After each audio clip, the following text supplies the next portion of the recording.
Good morning, everybody. It's Jeff in the morning with you. News and traffic next. Oops, wrong broadcast. Hey, good morning, everybody. It's Jeff Goldberg for the Sales Pro Network. I'm your sales coach.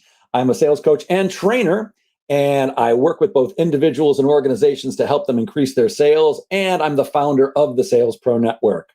I started the network as a place for salespeople to hang out where you can come and share your successes and challenges, get coaching, and every Friday at 10 a.m., we either do a live interview with someone who can add value to the profession of sales, or, as is happening recently, I do a live training, and today is no exception. If you're watching us live, please say hello. If you have not connected your Facebook to StreamYard, then when you say hello, please say who you are, because I won't be able to know.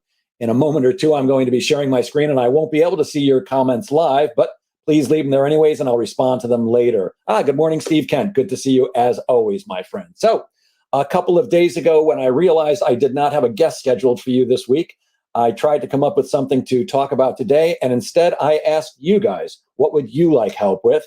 And one of our members, who I believe it's his birthday, Steve Spotto, happy birthday, my friend, he suggested we do asking questions and listening skills. And those are two of my very favorite subjects. And there's a reason why. The reason why those are two of my very favorite subjects is because I believe that all great salespeople, truly great salespeople, have three characteristics in common. And they're probably not what you think they are.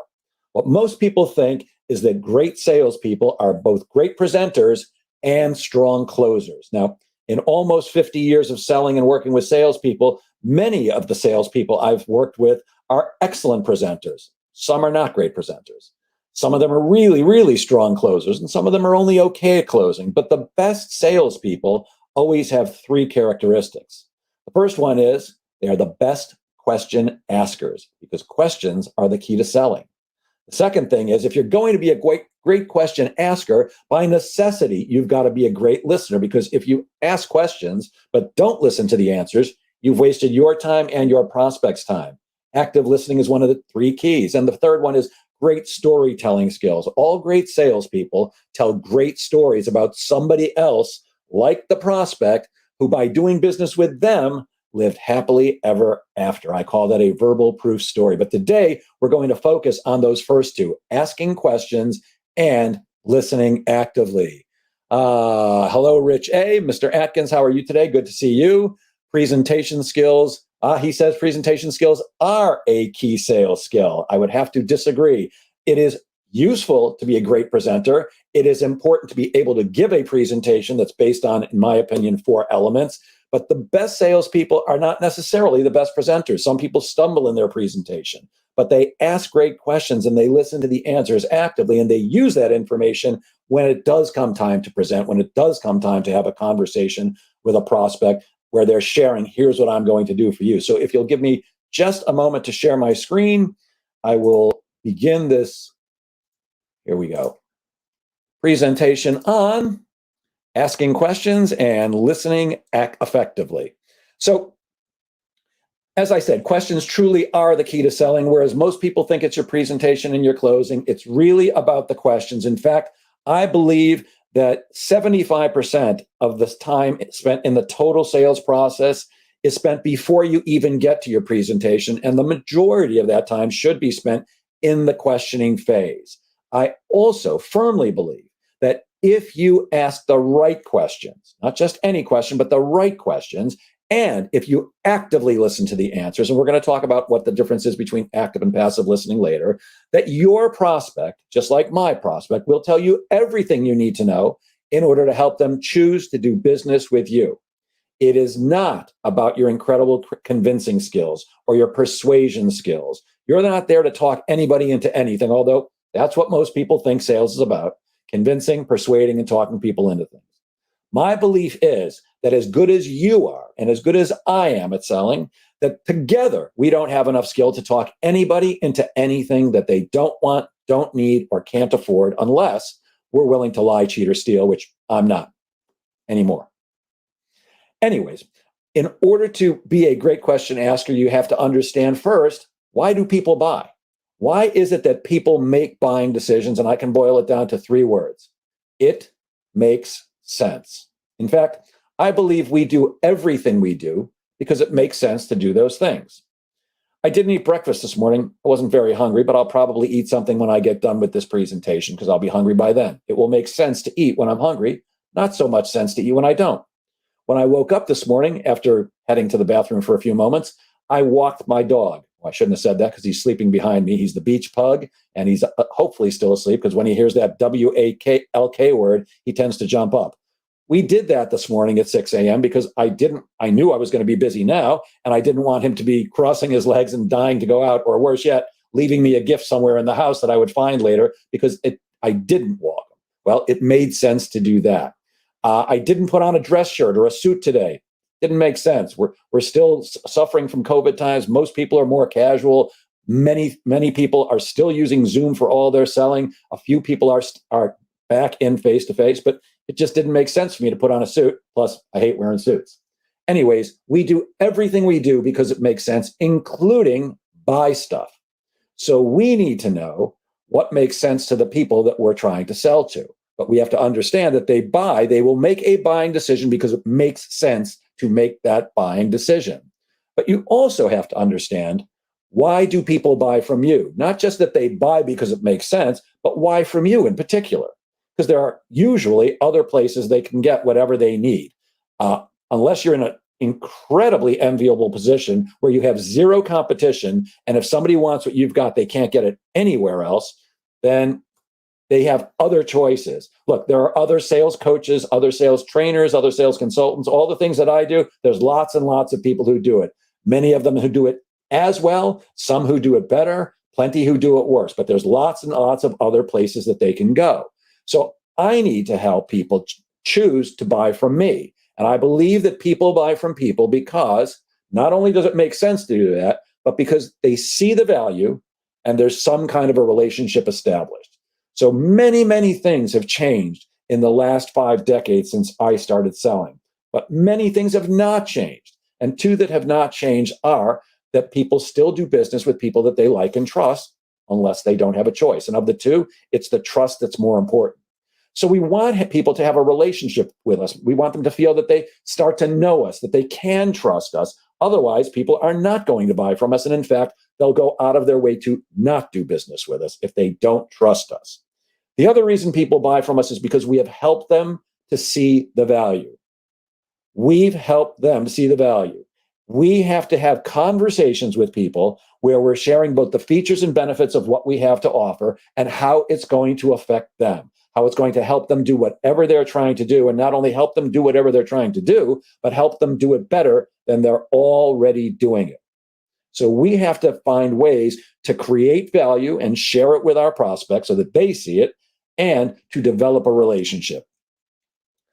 The roadmap to the sale, and this is not all the steps, but step number one, the very pillar, the base of the pyramid is you've got to establish rapport. We're not going to talk about how to do that today. I know I've mentioned it before, and we can certainly talk about that in a future training if you like, but you've got to go in and establish rapport. Now, in a major account sale, this is a little more difficult because often you're giving a presentation on a tight timeline to a bunch of people. I would still have some quick chit chat, but in most direct sales, you need to have some kind of a conversation where you're establishing rapport with people. What you don't want to do in most instances is walk in and do what the typical salesperson does, which is thank their prospect for their time and then tell them, I'm going to get right to the point because I know you're busy and I want to respect that. And then go into telling people why they're the greatest company in the world and they have the greatest product or service in the world and why they should do business with them. This is not a great way to establish rapport, and it's not a great way to start out a sales call. So you want to build a foundation by starting to establish rapport and then building that rapport, enhancing that rapport, building on that foundation in every conversation. Once you've had the rapport building conversation, you now want to offer your brief commercial, your elevator pitch. And you want to do that because you want to gain the right to ask questions, to do a conversational interview with somebody. By offering your brief commercial, by saying something like, would it help if I tell you a little bit about my company, or would it help if I go first, or would it help if I tell you about Jeff Goldberg Associates and what we offer? Well, if you're speaking to somebody on a sales call, when you ask them that question, they're going to say yes, because that's why they think you're there. When they do that, you have now, in essence, been asked, what is it about you and why should I do business with you? And my belief is this: when somebody asks you a question, and you answer it, you now have the right to ask them questions too, because turnaround is fair play. If Dr. Rich Atkins asks me a question and I answer it, I believe I have the right to ask him questions too. And I want to have the right to ask questions because that's where your sale gets made or lost. Your sale gets made or lost in the question asking phase, not in the presentation phase. So you want to offer your brief commercial, and then you want to transition into conversational interviewing. And of course, while you're interviewing, while you're asking questions, you need to be listening actively. So the questions that we need to ask are the questions that uncover for us what makes sense to our prospect. You remember from a few moments ago, I said, we do everything we do because it makes sense to do those things, including buy stuff. So if we want to sell something to someone, if we want somebody to choose to do business with us, we have to understand what makes sense to them regarding what we're trying to sell them. We have to find out what makes sense to the prospect regarding what we're trying to sell them, what problem we're trying to help them solve, what issue we're trying to help them take care of, what they want to accomplish. So in my world, when I'm selling sales training, which is one of my services, I sell sales coaching, I sell sales consulting, and I sell outsourced sales management. But when I'm selling sales training, the questions that I need to ask are questions that tell me what makes sense to my prospect regarding training their salespeople. And the overall categories of questions you want to ask are just like being a journalist or a reporter. The who, what, when, where, how, and why. Regarding what I have to offer you, what do you do now or what have you done in the past? Who do you do it with? Where do you do it? When do you do it? How do you do it? Why do you do it that way? Just like being a reporter. You want to find out what makes sense to your prospect about what you're trying to sell them, and whatever makes sense to them is what they're doing now or what they've done in the past. Because if it didn't make sense to them, they'd be doing something different. So in my world, selling sales training, I'm going to ask questions like, how do you train your new people? How is it that you get your new people up to speed? And once they're up to speed, how do you get them to the next level? What kind of training have you done in the past? When do you do that? Do you take the people off site or you do it in your building? Have you ever used an outside trainer like me, or do you have internal trainers? I ask all kinds of questions about how they train their people now and how they've trained them in the past so that I can understand what makes sense to them. When you ask questions about what makes sense to your prospect and you uncover the answers, you now know what they have been doing, and you can then show them a better way. Because if people buy because it makes sense, when you show them a better way, it should make better sense and they should buy from you. Now, this does not mean that you're going to close everybody by using this methodology, but you will close more business than if you do the typical thing, which is, thank you for your time. Let me tell you why Jeff Goldberg and Associates is the greatest sales training company in the world and why you should use us, and why, if you don't, you're stupid. Well, that wouldn't work very well, would it? So we want to ask lots and lots of questions, enough questions until we have a very clear understanding of what people do regarding what we have to offer them. Now, you also want to make sure that you understand that all great interviewers have certain characteristics. And if you think about it in your life, any really great interviewer that you respect, they have first credibility. They absolutely are credible. Oprah Winfrey, great interviewer, asks probing questions. Barbara Walters, an excellent interviewer. My favorite interviewer of all time, Howard Stern. Now, you may not like Howard Stern, the shock jock, and I've kind of lost interest in him in the last couple of years, but man, oh man, I've never seen anybody do a better interview than Howard Stern. Howard Stern has credibility. You may not like the guy. You may not like the things he says or the things he does, but he is known for being brutally honest. He does not lie. All great interviewers have credibility. So you might not like the things Howard says or the things Howard does, but if Howard Stern is interviewing you, it kind of feels and sounds like you're just two pals sitting and having a conversation. But I promise you, if you go into Howard's studio or you're doing it on Zoom or on his broadcast, you're going to open up about your sex life. If you've ever listened to any of his interviews, all of them do. And he's interviewed some amazing people. All great interviewers have credibility, and they kind of disarm people into opening up to them. If you're going to be a great interviewer, you also want to make sure that you're sending the right nonverbal messages. If you have not studied body language and you're in sales, I think you're making a mistake. It's a very, very useful tool. There's a million books written on the subject, and I don't care which one of them you read. One of my favorites is called How to Read a Person Like a Book. And it's filled with amazing giveaways that, if you understand them, will help you read your prospect. Their words may be saying one thing, but their body might be saying another. I would listen to the body, because unless you're a trained spy, unless you're James Bond, 007, your body will give you away every single time. So not only should you know how to read body language, but you have to understand that even if somebody hasn't studied it, we often instinctively feel or instinctively know the message that somebody's body is sending. For example, and I can't tell how much you can see right now. I think you can see this, that my arms are crossed. I'm standing on my tippy toes so you can see it. If you cross your arms, it could mean you're chilly and you're crossing your arms because you want to be warmer. It could also mean you're just more comfortable with your arms crossed. But in sales, when you're speaking and somebody crosses their arms, it often means that whatever you said, they're objecting to. They've got a problem or an issue with it. And if you're a smart salesperson, you're going to slow down and find out what just happened. You're going to ask questions to uncover where you went wrong and get them to open up again. Well, it's the same thing, even though they may not have the conscious knowledge of what the body language that you're giving off is doing. We somehow instinctively can feel it. So things like keeping an open and attentive body posture instead of you crossing your arms. Leaning forward slightly shows that you're interested, or at very least sitting up straight. Leaning back shows a disinterest or too casual. So you want to make sure that your body is sending the right nonverbal messages when you're being a good interviewer. Great interviewers always seem like they're truly interested in the answers. Now, you may be bored as heck with what the other person is saying to you, but for me, I happen to be fascinated by people and I love having great conversations. And I'm well aware that my ability to close business and feed my family depends on me being a great interviewer. So I'm wired up naturally to be interested because I'm curious about stuff. And I know I got to feed my family. And the way to do that is to be a great interviewer by being interested in the other person. Always remember, the sale is not about us. It's about them, which is why you want to take out as many I statements as you possibly can in your emails, in your phone conversations, your Zoom conversations, and your face-to-face conversations. It's all about the prospect, not about us.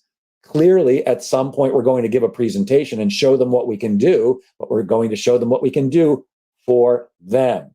Make them the star of the show, not yourself. So you want to be genuinely interested in them. And a great tip is to always start with easy questions to answer first, and then get into the more complicated questions. The reason you want to do that is if you give people easy questions to answer first, they're going to get the answers right. And when you get the answers right, you feel good about answering questions. Now, I want to ask lots and lots and lots of questions, but I don't want it to feel like an interrogation, even though it is. And I want to have people feel comfortable when they're answering my questions. Well, like we're in a real conversation, which is absolutely what we're doing. So in my world, I'm probably going to start out with a question like, I'm just curious, how many salespeople do you have? That's an interesting number. I need to know it. If it's 2, I'm going to have a quick conversation. If it's 2,000, I might move into that company. So I need to know the answer to this question at some point during the sales process. So I might as well ask it first, because the people that I sell sales training to, a VP of sales, a president, or a CEO, they know how many salespeople they have. Excuse me. They get the answer right and they feel good about it. So I always lob a couple of soft questions first, and then get into the more complicated ones that they have to think about. You can be a better interviewer by having credibility, sending the right nonverbal message, being interested in them, and always starting with easy questions first. I also strongly urge you to use what I call softeners. Now, the truth is, as I just said, I just want to interrogate people. However, when you interrogate people, they get shut down, they get nervous, they put up walls. We don't want that. We want them to break down the walls and have a great conversation with us. And a softener is a word or a phrase that you put before a question, which softens the question and makes it more conversational.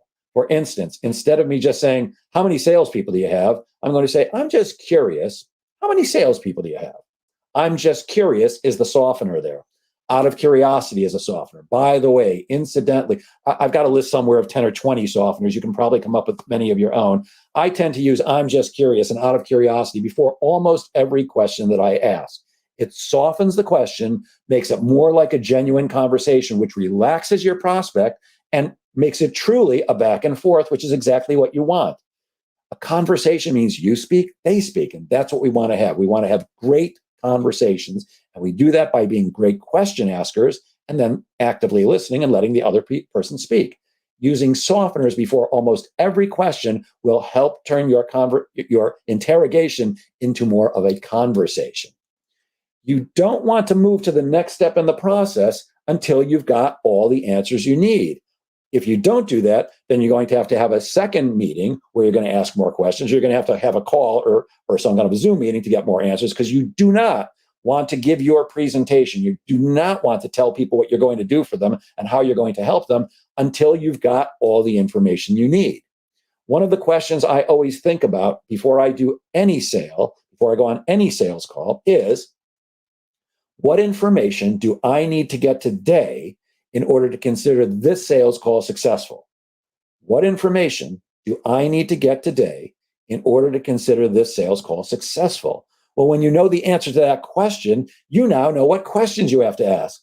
If I need to know about their budget, I need to ask questions about budget. If I need to know how many salespeople they have, I need to ask questions about that.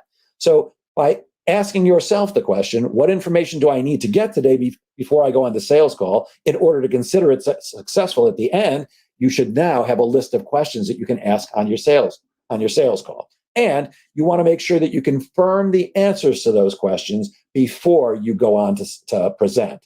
The confirming step is the easiest step to do. It simply means you've had your conversation where you've asked a bunch of questions, they've answered your questions, and you feed them back the answers. You paraphrase back the answers that you think you heard, and then you ask, am I on the right track, or did I listen actively? So if I had a sales call with Dr. Atkins or Steve Kent, who I know is listening, and we got to the end of the question asking phase, I'd say something like, hey, Steve, if I heard you correctly, what I think you told me is blah, blah, blah, blah, blah, blah, blah. I'm going to feed it back to Steve, and I'm going to end that with, is that about right? Or was I listening well? Or did I get that correct?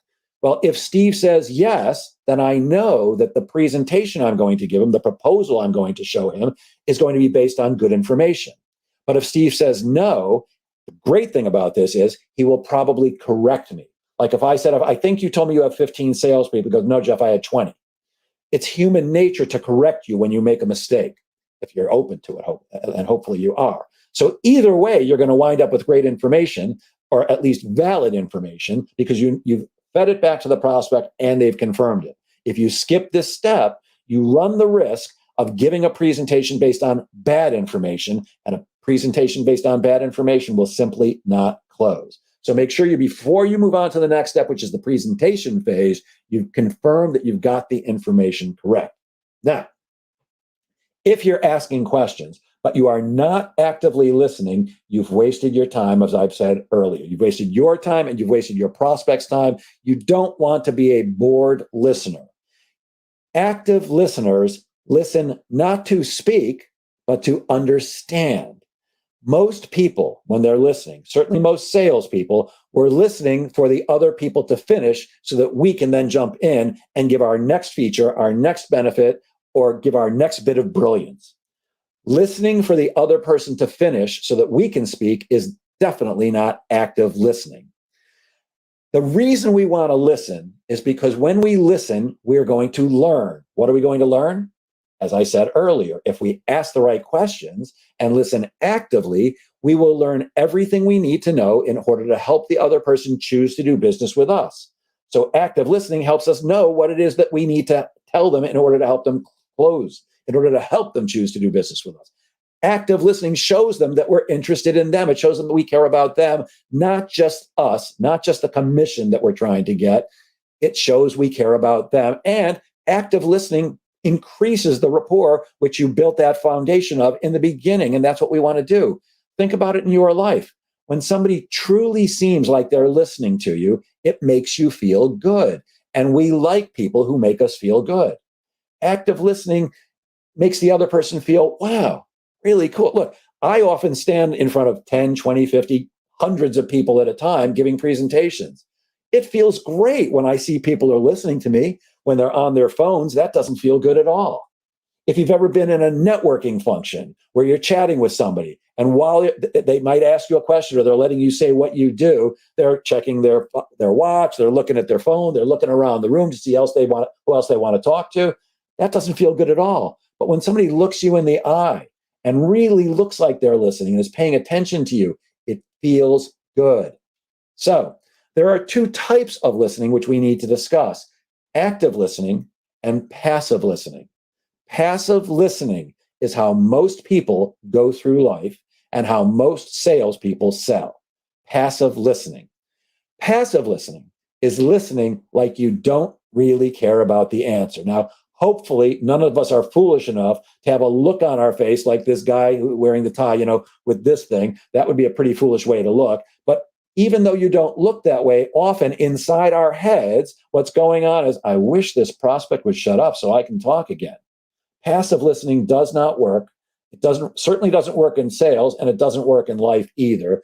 I used to tell a story about an example of passive listening, but people seemed to not like it and thought I was making fun of my ex-wife, so I'm not going to tell you that one. By the way, it had nothing to do with my ex-wife. It was really all about me, but I don't want to take a risk of offending anybody. But here's an example of passive listening.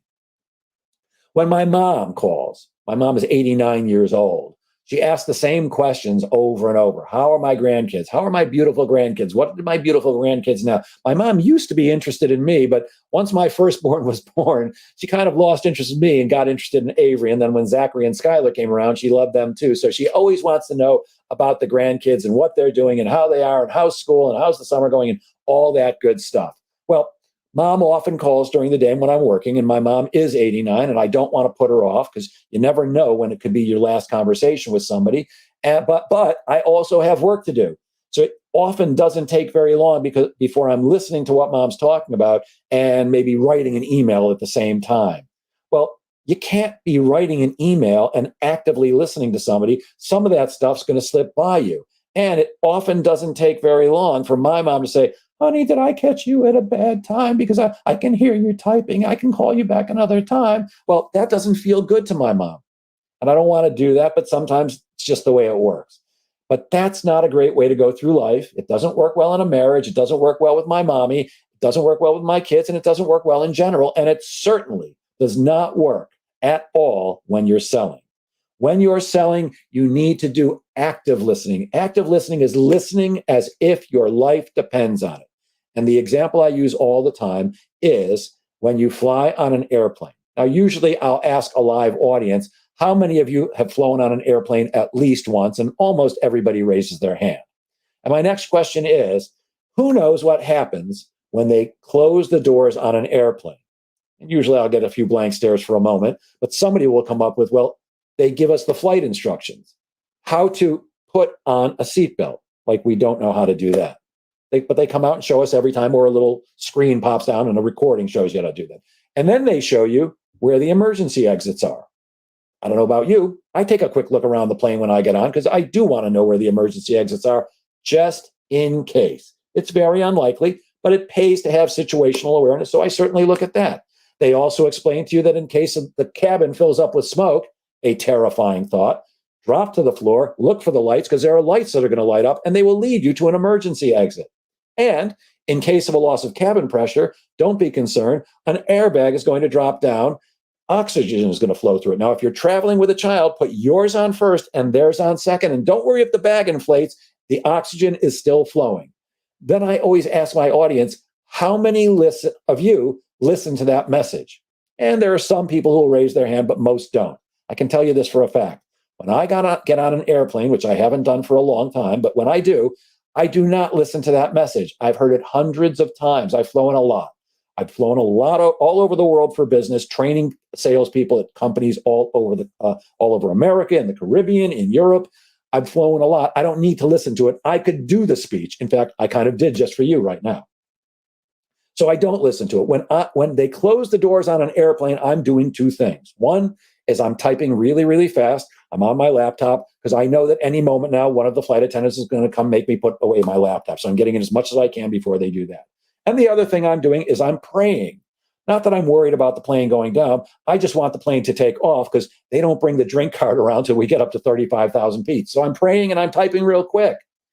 However, if you and I were on an airplane leaving from where I live, Long Island, we leave from JFK Airport, and we're flying across the Atlantic Ocean to England. We're all going to do something in England together. We're attending a seminar or something, or maybe we're all giving a seminar, even better.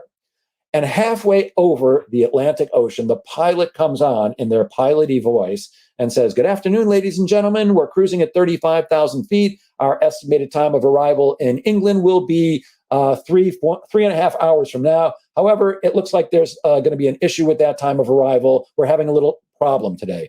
Both wings just fell off."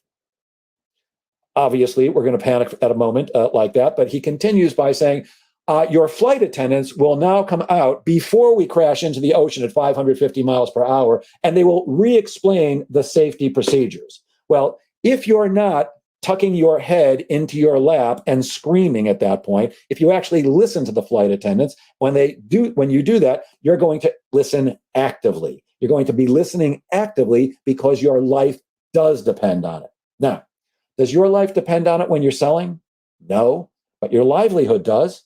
Your money depends on you asking great questions and listening actively to the answers. So here are some tips for being a better and active listener. First of all, an active listener is both listening to what they're hearing, thinking about it at the same time, and mentally summarizing it. They're putting it into words, bite-sized words that they can remember. Active listeners fight distractions. Active listeners do not have their phone on. I still take my phone into sales calls. Now, of course, all my sales calls recently have been via Zoom, but when I would be meeting with people in person and when I would wear a suit, my phone would be in my inside jacket pocket. Here's the thing. I used to put it on mute because I don't want it ringing in the middle of a sales call. But even on mute, my phone still vibrates. I can hear it. I can feel it. It's distracting. My prospect might hear it also and be thinking, what the heck is that? Oh, is that his phone? Is he going to answer it? So active listeners fight distractions. They're focused on the conversation. Active listeners know how to take and organize notes in a way that works well for them. Now, I can't teach you how to organize notes and I can't teach you how to take notes quickly, but what I would urge you to do is develop some type of shorthand that you'll be able to understand later so that you take notes as quickly as possible. And here's why. You want to take notes because you want to remember what was said, especially the very important information. And you want to take notes because you want to be able to refer back to them because it might help you close the sale. But every moment that you're writing is a moment you can't be actively listening because you really can't do two things at once. When you try to do two things at once, when you try to multitask, both things suffer. So you can't take the notes actively and actively listen at the same time. It's going to be one or the other. You're still somewhat listening, but you're going to miss some of the stuff that they say while you're writing. So you want to write as quickly as possible in a way that you will remember later on so that you can get back to the active listening part. Active listeners also judge the content of what they're hearing, but not the delivery. By deliver, I mean sometimes people speak differently than we do. Sometimes people speak very slowly. Makes me crazy. But it's just their speech style. I happen to have a very rapid speech style. It's not that I do this on purpose. I get excited. I like to talk fast. I often start out webinars and seminars and other meetings by saying, look, I'm from New York. I talk fast. You got to listen fast. I can't slow down.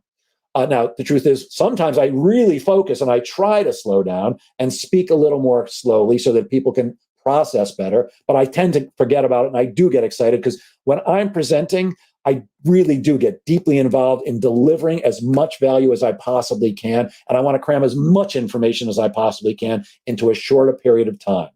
I don't know whether that's right or wrong. It's just the way it comes out of me. So sometimes people speak very quickly. Sometimes people speak very slowly. Sometimes people have a sibilant S or a lisp. Sometimes people have a stutter. Don't judge the content. Judge the content of what they're saying, not their delivery. Active listeners maintain eye contact. They look people in the eye. They will blink occasionally, but they're not looking like this. except when they're thinking. Usually when we think, we're either looking up to the upper left or the upper right when we're trying to remember something or we're thinking about something. But when you don't look people in the eye, it makes you look like you're not trustworthy. So active listeners look people in the eye. They maintain eye contact. And if you've ever watched somebody while they're listening to you, there's a certain look that people get when they're listening. It's a look of often intensity, of interest. There is eye contact. When I'm presenting in front of an audience, I'm scanning the audience constantly and I'm looking at who's tuned in and who's not. And I promise you, I know who's tuned in and who's not, unless there are people, way in the back that I can't see. But I can certainly see if people are listening to what I'm saying, if they're engaged or not. Well, here's the thing. That's what I call the listening face. When you have your listening face on, you are actively listening. Now, here's the cool thing. If you know what your active listening face looks like and you put it on, it will actually make you a better listener. So it's useful to go into a bathroom and look at yourself in the mirror and listen to some kind of a presentation or somebody speaking on the radio or something like that, and look at what you look like when you're really intently listening. You guys know what I'm talking about. There's a look that everybody gets when they're intently listening. So you want to have that intent listening look on your face so that you're paying respect to the other person, and it really will help you be a better listener. You also have to be thinking about, even though you're focused on what they're saying, you have to try to be thinking, what is this person trying to say? Because your prospect is not always terrific at telling you the answer that you need. They may never have heard the question before, and often when you ask the same question over and over, they get better at answering it. So we want to be thinking, what are they trying to say, and how does this fit in with what I already know? Number 3, and you might notice that I bolded, italicized, and underlined this one. Never, ever interrupt your prospect. Active listeners do not interrupt the prospect. Now, it's tempting for salespeople to interrupt because we think we get paid to speak. We think we know what they're saying, and we think we don't need to hear it. So I've seen it over and over and over when I go on coaching calls and watch salespeople sell in the field, or I'm sitting on a Zoom call watching what they say. They'll ask the prospect a question. The prospect's answering the question, about to tell them everything they need to know in order to help them choose to do business with them. And the salesperson interrupts them. They can't wait to get their next bit of brilliance out. Well, that's foolish. We know for a fact that it's rude. Everybody knows it's rude to interrupt. And why would we want to do business with a rude salesperson? Well, that's not good. And the other thing is, we might be interrupting them just when they're about to tell them the one thing that we need to know in order to help them turn this into a deal. Never, ever interrupt your prospect. If your prospect interrupts you, shut up. They can interrupt, we can't.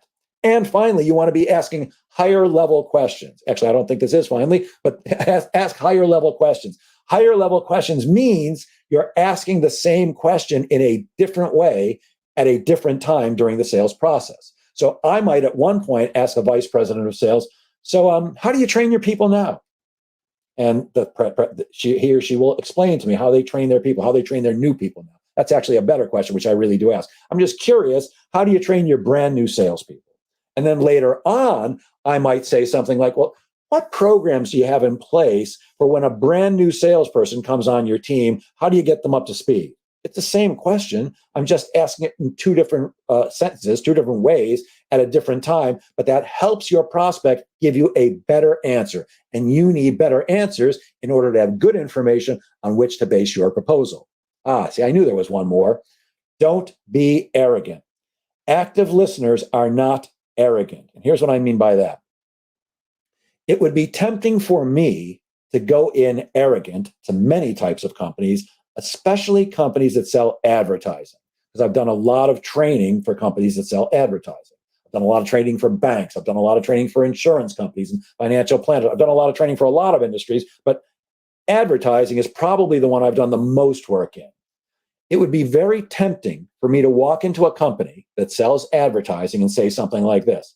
Wow, Mr. or Ms. Vice President, I have done so much work in the world of advertising sales training that I know exactly what your problems are, and here's how I'll solve them for you. Now, here's the thing. I'd be right, because I do know what the problems are, because I've done so much work with that type of salesperson. But I'm going to be perceived as arrogant, because my prospects, most likely like your prospects, think they're different. They think they're different. In fact, I've had it happen many, many times where my prospect has said to me, Jeff, I know you're very experienced. You've been doing this a long time, but we're different. Want to know how different my prospects are from each other? Not zero, but very, very little difference. Look, is there a difference between selling computers and selling sales training, or vacuum cleaners or accounting services? A little bit, but we all need to get in front of a bunch of prospects. We all need to establish rapport. We all need to ask a bunch of questions, confirm the answers, give a presentation based on 4 elements, negotiate and close. It's all the same. But if my prospect doesn't feel they're the same, when I go in and tell them they're the same by saying, I know what your problems are and I know how to solve them, I'm seen as arrogant. A better way for me to go in would be to say something like, wow, I've done a lot of work in the world of training, advertising salespeople, but I'm sure your situation is unique. Why don't you tell me a little bit about that? So I'm establishing my credibility, but I'm letting them know I understand they're different, even though I don't think they are. I want people to feel the way they feel, and I certainly want my prospects to feel special. So when you're selling, you want to make sure you are actively listening. You're asking great questions and actively listening to the answers. Storytelling is the third key, but if you actively listen to the questions, the answers that they give you when you've asked them questions, you will close more business. I guarantee it. And I don't guarantee a heck of a lot in life. So that's pretty much it for today. We've still got 20 minutes left. I'm going to take a quick look at the comments to see if there's any questions. Good morning, Steve. We said good morning earlier. Good morning, Dr. Atkins. Oh, Dr. Atkins said, after I said that presentation skills are not a key sales skill, he said, I said key, not the only thing. Tony Scalise, good morning, Tony. I hope your hand is feeling better. He says he agreed. Conversational selling enhanced by presentation skills. Steve Spotto, I think it is your birthday. Happy birthday. Oh, anymore. I'm not sure what that meant, but he said that questions are the answers. I love that. Jeff Stern, haven't seen you for a long time. Asking the right questions shows who you are and can allow you to show your value. Great. Don Levine says hello. Don Levine, our recruiter from Westbury, Long Island. Good to see you, Fran Cole Hebler, down in Texas. I hope the weather's good down there. Tony also says some people feel intimidated when you look them in the eye. Well, I'm not saying you should stare at them like this, Tony, but you don't want to be shifty. Absolutely. I get what you're saying. You certainly have to judge each person as a distinct individual, but most people do appreciate it when you look them in the eye. Steve says, thank you for the birthday wish. I hope everybody wishes Steve a happy birthday. Steve Kent says, thank you for the information. Look, it's my pleasure to do this. I have lined up a great guest for next week. I can't remember her. Oh, wait a minute. I've got it written down. Steffi Pascal, a sales trainer, sales coach expert. I met her the other day. I think you're going to like what she has to say next Friday. As always, I'm here to help you guys. I founded the Sales Pro Network for you. This is a place where we can all benefit, all learn how to prosper and make more money. And so if there's anything I can do for any of you at any time, feel free to reach out to me, call me. You can go right through the Sales Pro Network and DM me. Most of you should have my email. It was on that slide previously, or you can call me anytime. And please always remember that sales is a game of making things happen. So please be sure to get out there and make sales happen. Have a great weekend, everybody. If I can help you, please let me know, and I'll see you all soon.